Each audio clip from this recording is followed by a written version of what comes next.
Всем привет! В общем, у нас Volkswagen Eurovan. Какие проблемки обнаружились?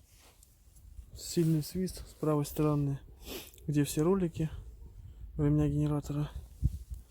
Вот. В итоге снял колесо, приподнял на домкрат. Что у нас здесь оказалось?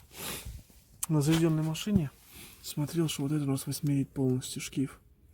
Это у нас шкив, как я понял, помпы. При этом она не подтекает.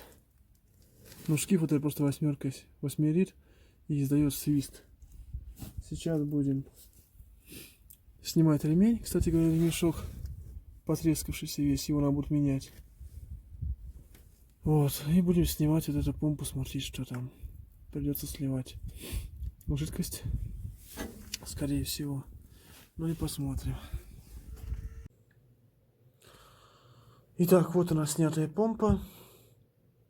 Помпа у нас делится на шкив, отдельно заказывается, вот его номер.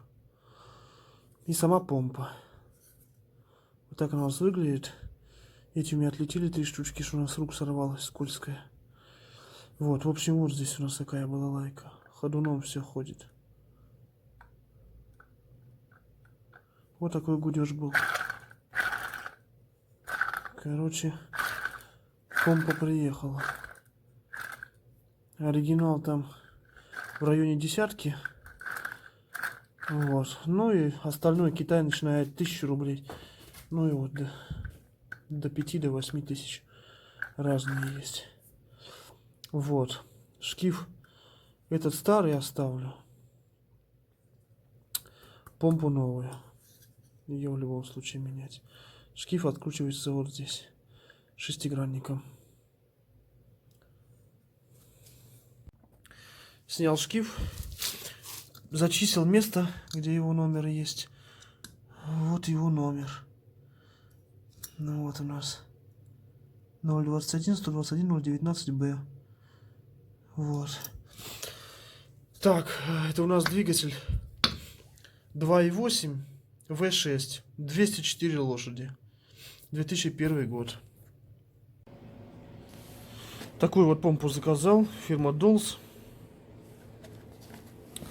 Вот у нас вот с такими кодировочками. VR6. В данном случае Шаран 2.8, ну тут одинаковые. Так. Dolls получается А181. Вот такая помпа. 2000 она стоит. Испания.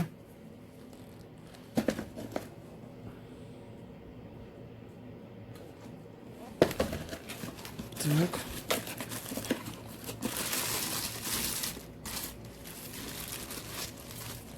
Так.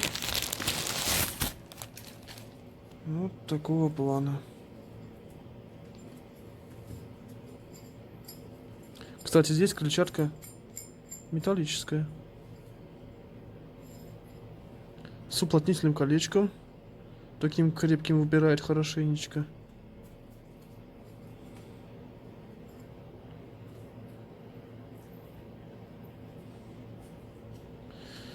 Сейчас буду устанавливать на нее шкив.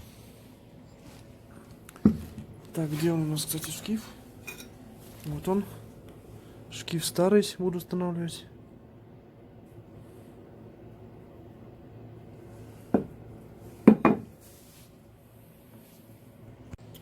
Еще у нас здесь инструкция вот такая дается. На многих языках. Инструкция по сборке. Вот такой лист. Гарантия якобы 2 года, пишли 50 тысяч километров.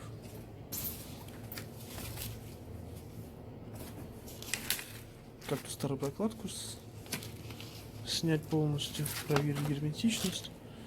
Ну вот такая вот помпа. Так вот, помпа на месте.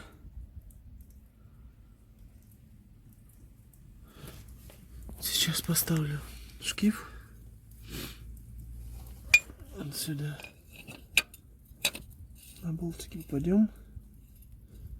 Вот. И прикрутим.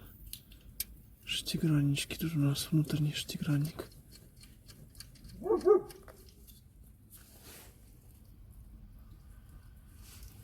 Самое интересное, конечно, в этом двигателе V6 в том, что помпа на ремне генератора находится, на оборудовании ремня генератора.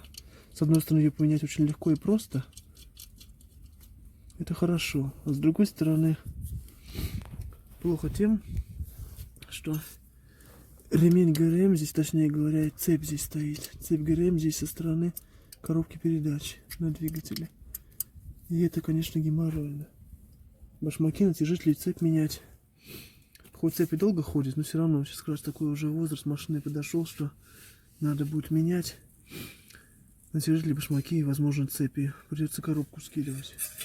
Но стоп-помпа, конечно, для меня это, конечно, редкость. Я еще не встречал ни разу помпы, чтобы на ремне генератора было. То есть здесь на ремне сам генератор, здесь кондиционер, гидроусилитель, ножки в коленвала и помпа.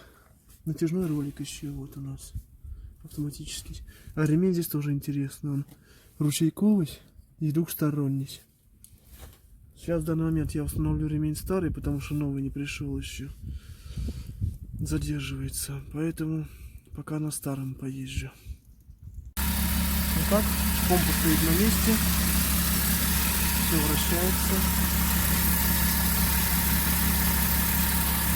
Но есть еще шелест. Еще от чего-то шелест есть.